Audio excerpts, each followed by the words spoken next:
বিশ্বকাপে নেইমারকে দলে নিতে আনচেলত্তিকে রোনালদোর অনুরোধ। দেখুন, আগামী বছর যুক্তরাষ্ট্র, কানাডা ও মেক্সিকোতে অনুষ্ঠিত বিশ্বকাপে ব্রাজিল দলে নেইমারকে অন্তর্ভুক্ত করার জন্য কোচ কার্লো আনচেলত্তির প্রতি অনুরোধ জানিয়েছেন দেশটির সাবেক তারকা রোনালদো। 128 আন্তর্জাতিক ম্যাচে 79 গোল করা ব্রাজিলের সর্বোচ্চ গোলদাতা নেইমার 2023 সালের অক্টোবর থেকে জাতীয় দলের বাইরে রয়েছেন। হাঁটুর গুরুতর ইনজুরির কারণে তিনি দল থেকে ছিটকে পড়েন। সৌদি পেশাদার ক্লাব আল হিলালে ইনজুরির কারণে খুব একটা সুবিধা করতে পারেননি নেইমার।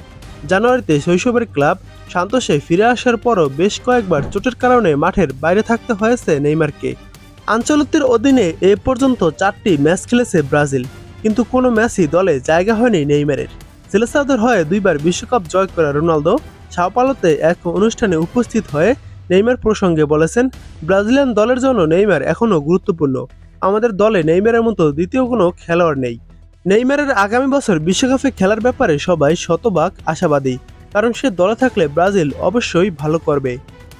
49 বছর বয়সী বিশ্বকাপ জয়ী এই তারকা ব্রাজিলের জার্সিতে 88 ম্যাচে করেছেন 62 গোল। গত কয়েক বছর ধরে ইনজুরির কারণে নিজেকে মেলে ধরতে পারেননি 33 বছর বয়সী নেইমার। 2019 সালে ঘরের মাঠে ব্রাজিলের কোপা আমেরিকার শিরোপা জয়ী দলেও ছিলেন না তিনি। 2023 সালের আগস্টে পিএসজি থেকে নেইমার আল হিলালে যোগ দেন, কিন্তু সেখানে 5 ম্যাচে 1 গোল করার পর উরুগুয়ের বিপক্ষে আন্তর্জাতিক ম্যাচে হাঁটুর লিগামেন্টে গুরুতর ইনজুরিতে আক্রান্ত হন। প্রায় 1 বছর তিনি মাঠের বাইরে ছিলেন।